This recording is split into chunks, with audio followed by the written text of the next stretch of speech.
el principio de la Chatelier, que es la última parte del tema, en el cual vamos a analizar cuáles son los factores que afectan el estado de un equilibrio. Estos factores que afectan al estado de un equilibrio son 3. Cambio en la concentración, cambio en la presión y cambio en la temperatura.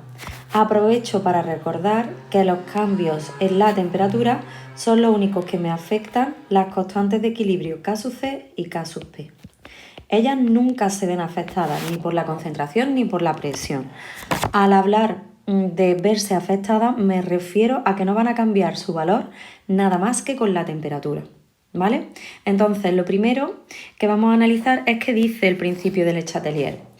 Recuerdo, el equilibrio es una situación dinámica en la cual la velocidad de la reacción directa se ha igualado a la velocidad de la reacción inversa y las concentraciones permanecen constantes.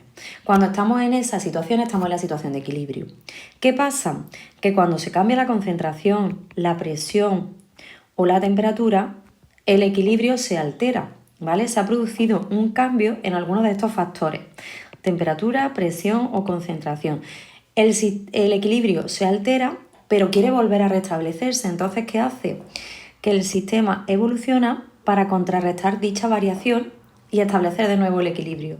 Es decir, nosotros hemos interrumpido el equilibrio con un cambio en la concentración, en la presión o en la temperatura, y el equilibrio lo que hace es que evoluciona hacia la izquierda o hacia la derecha de manera de que vuelva a restablecer su situación de equilibrio. Vamos a analizar entonces si nosotros producimos un cambio para empezar en la concentración, hacia dónde evoluciona el equilibrio, ¿vale? Bien, esto es parecido a lo que vimos en la primera parte del tema. Bien, si aumenta la concentración de una sustancia, hay que tener en cuenta que hemos aumentado esa concentración. El equilibrio se restablecerá cuando se consuma dicha sustancia, para que volvamos a tener la situación inicial. Si disminuye la concentración de una sustancia, el equilibrio evolucionará de manera que se produzca dicha sustancia, es decir, sentido común. Vamos de todas maneras a verlo con este ejemplo, en la reacción de formación del ácido iohídrico. Ponemos nuestra constante Q sub C debido a que no estamos en el equilibrio porque se ha alterado alguna concentración. Recuerde que cuando Q sub C se iguala a K sub C, estamos en el equilibrio, que es la situación que nosotros queremos. Bien, si aumentamos la concentración de hidrógeno, que lo tenemos aquí, lo tenemos en los reactivos, producimos un aumento de la concentración de hidrógeno, analizamos que aquí en el denominador hemos aumentado la concentración de hidrógeno, el equilibrio se desplazará hacia donde consuma este hidrógeno. ¿Hacia dónde consume este hidrógeno? Hacia la derecha, ¿vale? Lo puedo explicar así, si no lo explico con el cociente de reacción. Como yo he hecho un aumento aquí, ¿vale? Y ha disminuido Q sub C, para que Q sub C aumente, tiene que aumentar la concentración de ácido iohídrico. Por lo tanto, el equilibrio se desplaza hacia la derecha. Bien, si ahora aumenta la concentración de HI, que lo tenemos en los productos, tenemos mucha concentración de HI, ¿vale? El equilibrio se ha roto. ¿Cómo producimos otra vez el equilibrio? Disminuyendo esta concentración de HI. Esto es yéndonos hacia la izquierda. Miramos de todas maneras otra vez nuestro Q sub C, ha aumentado la concentración de HI, que la tenemos aquí, para que el cociente vuelva a disminuir otra vez. Lo que hacemos es aumentar la concentración de los reactivos y nos vamos hacia la izquierda. Bien, pues las concentraciones, como las vimos en la primera parte del tema, yo creo que es más o menos fácil. Vamos a ver de todas maneras un ejemplo resuelto, que es esta reacción que tenemos aquí de monóxido de carbono con hidrógeno para dar metano y agua, ¿vale? Vamos a ver, ¿qué pasará si se produce un aumento de la concentración de hidrógeno? Ponemos nuestro cociente de reacción, que será la concentración de metano, CH4, concentración de agua, entre concentración de CO y concentración de hidrógeno elevado al cubo, ¿vale? Bien, si aumentamos la concentración de dihidrógeno, el sistema debe de evolucionar, lo pienso así, de manera de que consuma este aumento. ¿Cómo consume este aumento? Yéndose hacia la derecha. ¿Que no lo veo así explicado? Miro el cociente de reacción. He aumentado esta sustancia que está en el denominador, lo que ha hecho que Q sub C se me haga más pequeña. Para que Q sub C vuelva a su valor originario, deben de aumentar la concentración de los productos y el equilibrio se desplaza hacia la derecha. Segundo ejemplo, aumento de la concentración de metano. El aumento de la concentración de metano lo tengo en los productos, ¿vale? Para que este aumento se vea contrarrestado, la reacción debe de evolucionar hacia la izquierda, de manera de que consuma este aumento.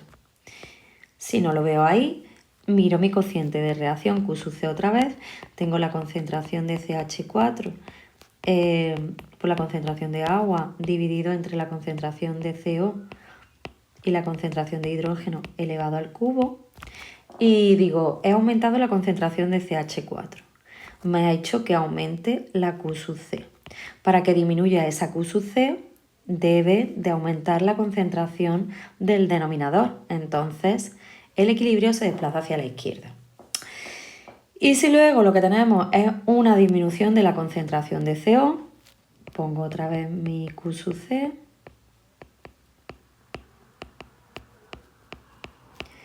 Se ha producido una disminución de la concentración de CO. El equilibrio debe de evolucionar de forma de que produzca un aumento en la concentración de CO. Ese aumento en la concentración de CO se produce hacia la izquierda. ¿Que no lo veo así explicado? Miro dónde está el CO.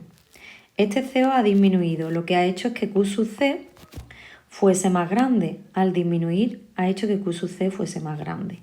Para contrarrestar este aumento, debe de aumentar el denominador. Y el denominador son los reactivos, por lo tanto, la reacción se debe de desplazar hacia la izquierda. ¿Hacia dónde están los reactivos? Cambios en la presión. Para ver los cambios en la presión tenemos que tener en cuenta lo que digo siempre de la jeringa. Al aumentar la presión en una jeringa disminuye siempre el volumen, ¿vale? Un aumento de la presión que conlleve una disminución de volumen lo que hace es que tenemos más moléculas por unidad de volumen. Tenemos un aumento de moléculas por unidad de volumen.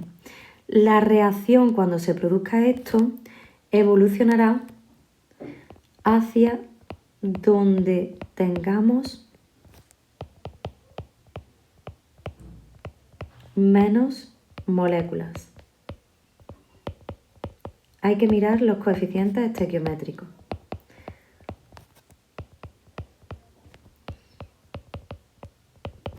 Si por el contrario disminuye la presión, tenemos mayor volumen y entonces tengo mayor volumen, tengo menos moléculas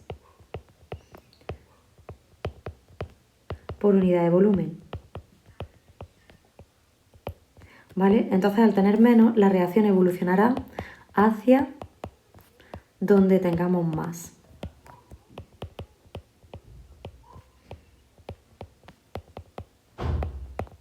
Voy a mirarlo con un ejemplo, ¿vale? Tenemos esta reacción, nitrógeno más hidrógeno para dar amoníaco, ¿vale? Si aumenta la presión, tengo entonces menos volumen. Pienso en la jeringa, yo cuando aprieto una jeringa disminuye el volumen. Y tengo más moléculas por unidad de volumen. La reacción debe de evolucionar por unidad de volumen. La reacción debe de evolucionar de manera en los reactivos, en los productos donde haya menos moléculas. Contamos menos moléculas. Aquí tenemos 2 y aquí tenemos 3 y una 4. Entonces la reacción evoluciona hacia donde hay menos, hacia la derecha, ¿vale? Porque tengo un coeficiente estequiométrico de 2 y en los otros tengo uno de 3 más 1, 4, ¿vale? Si disminuye la presión, tengo más volumen y entonces tengo menos moléculas por unidad de volumen. Es decir, tendría para el mismo volumen, tengo las mismas, para un volumen más grande, tengo las moléculas muy separadas. Y aquí, como hemos hecho el volumen más pequeñito, tengo las moléculas muy juntas, hay más, ¿vale? Entonces, si tengo menos moléculas por unidad de volumen, el sistema debe de evolucionar de manera de que los coeficientes estequiométricos sean más grandes. Aquí tengo 1 más 3 son 4 y aquí 2. El sistema evoluciona hacia la izquierda. Vamos a ver este ejemplo. Tenemos N2O4 para dar 2 de NO, ¿vale? Si se produce un aumento de presión, disminuye el volumen, tenemos más moléculas por unidad de volumen, partido por volumen, el sistema debe de evolucionar de manera de que tengamos menos moléculas, esto es hacia la izquierda. Hay que tener en cuenta también que si añadimos un gas inerte, es decir, que no sea ni reactivo ni producto, el equilibrio no se modifica. Esto es muy importante porque lo preguntan algunas veces. ¿Vale? Y ya por último, cambios en la temperatura. Bien, al aumentar la temperatura, es decir, nosotros estamos calentando más, el equilibrio va a evolucionar hacia la reacción endotérmica, es sentido común. Aumenta la temperatura y el equilibrio evoluciona hacia donde se enfríe, hacia la reacción endotérmica. Al disminuir la temperatura, el equilibrio evoluciona hacia donde se caliente. ¿Hacia dónde va a ser eso? Hacia la reacción exo. Vamos a ver cómo nos lo van a preguntar. Tenemos esta reacción, pentacloruro de fósforo, ¿vale? Normalmente me pone esto, que es el calor de reacción de la reacción directa. Si el de la reacción directa es endotérmica, la reacción inversa será exotérmica, siempre a la inversa. Bien, pues si aumenta la temperatura, el equilibrio evolucionará de manera que se enfríe. ¿Hacia dónde se enfría? Hacia donde está la reacción endotérmica. ¿Hacia dónde está la reacción endotérmica? Hacia donde marque la flechita, hacia la derecha. Si por el contrario se produce una disminución de temperatura, el equilibrio evolucionará de manera de que produzca un aumento de temperatura. ¿Quién produce un aumento de temperatura? La reacción exotérmica. ¿Dónde está la reacción exotérmica? Hacia la izquierda, es decir, hacia la formación de pentacloruro de fósforo. Vamos a ver un ejemplo. Nitrógeno más hidrógeno, la reacción directa es exotérmica. Esa flechita significa reacción directa, la reacción inversa será endotérmica. Bien, si aumenta la temperatura, la reacción debe de evolucionar de manera que se enfríe. ¿Cómo se enfría? En la reacción endotérmica. ¿Hacia dónde va la reacción endotérmica? Hacia la izquierda.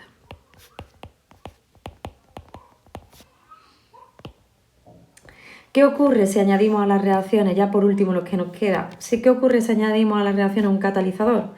Un catalizador lo que hace es disminuir la energía de activación, pero de las dos reacciones, de la directa y de la inversa. Por lo que hace que se alcancen en menor tiempo las concentraciones de equilibrio, pero no afecta a la constante de equilibrio. Muy importante, la constante de equilibrio solo se afecta por los cambios de temperatura. Y ya está.